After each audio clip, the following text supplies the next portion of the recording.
The Amityville Horror, the haunting that shocked the world. Scene 1. A House of Horror. It's December 1975 in Amityville, New York, a quiet Long Island suburb where the American dream feels within reach. The Lutz family, George, Kathy, and their 3 young children, move into their new home at 112 Ocean Avenue, a sprawling Dutch colonial with a dark past. Just 13 months earlier, this house was the scene of a horrific crime. Ronald DeFeo Jr. murdered his entire family, 6 people, in their beds, claiming voices told him to do it. The Lutzes knew the history, but the price was too good to pass up. Within days, their dream home became a nightmare. Doors slammed, voices whispered in the night, and an unseen force turned their lives into a living hell. Welcome to Legends Unveiled, where we unravel the deepest mysteries of history. Tonight, we step into the shadows of the Amityville Horror, the haunting that shocked the world. Scene 2. The House on Ocean Avenue, a Dark Legacy. Amityville in the 1970s was a picturesque suburb, a place where families sought a fresh start, but 112 Ocean Avenue stood apart, its eerie boathouse windows staring like eyes across the river. On November 13, 1974, Ronald DeFeo Jr., a 23-year-old with a troubled past, shot and killed his parents, 2 brothers, and 2 sisters as they slept. He later confessed, claiming voices in the house drove him to kill, a chilling prelude to what was to come. The house sat empty for over a year, its reputation tainted until the Lutz family purchased it for $80,000, a steal for a 5-bedroom home with a pool and boathouse. George and Kathy Lutz, newly married with 3 children from Kathy's previous marriage, saw it as a chance to build a life together, but they couldn't ignore the house's history, a history that would soon refuse to stay buried. Scene 3. The haunting begins, a family under siege. The Lutzes moved in on December 18, 1975, but their excitement quickly turned to dread. On their first night, a priest came to bless the house. He entered a second-floor sewing room, only to hear a deep, guttural voice growl, "Get out!" The air turned icy and he fled, warning the family not to use that room. Within days, the paranormal activity escalated. Doors slammed shut on their own, green slime oozed from the walls, and a swarm of flies appeared in the sewing room, despite the winter cold. George woke each night at 3:15 a.m., the exact time of the DeFeo murders, plagued by nightmares of a shadowy figure, while Kathy dreamt of the murdered family, feeling an unseen presence choke her in her sleep. The children were terrified, their toys moved on their own, and they claimed to see glowing red eyes peering through their windows. The house was alive, and it wanted them gone. Scene 4. The entity emerges, a demonic presence. As the days turned into weeks, the haunting grew darker.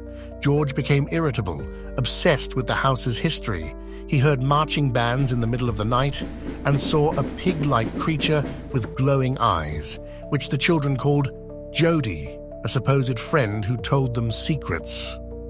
Kathy felt invisible hands touch her, and one night she levitated off the bed, her body twisting in midair. George watched in horror, unable to pull her down. The family found strange hoofprints in the snow outside, leading nowhere, and a hidden room in the basement, painted red, reeked of decay, a room not on the house plans, which they called the Red Room. After 28 days, the Lutzes fled, leaving their possessions behind. They claimed the house was possessed by a demonic entity, a force tied to the DeFeo murders, or something even older, lurking beneath the land. Scene 5. The Warrens. Investigate a battle with the unknown. Desperate for answers, the Lutzes turned to paranormal investigators Ed and Lorraine Warren, who arrived in February 1976 with a team of researchers, including a priest and a medium. The Warrens were no strangers to the supernatural.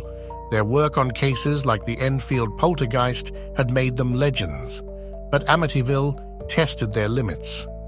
During their investigation, the house seemed to come alive. Cameras malfunctioned, a crucifix turned upside down, and Lorraine sensed a malevolent presence in the Red Room. She described it as a demonic entity, possibly linked to the land's history.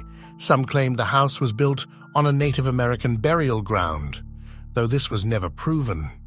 Ed conducted a séance, but the entity resisted. A team member collapsed, overwhelmed by an unseen force. The Warrens concluded the house was a portal to darkness, a place no family could safely live. Scene 6. Theories, hoax or horror.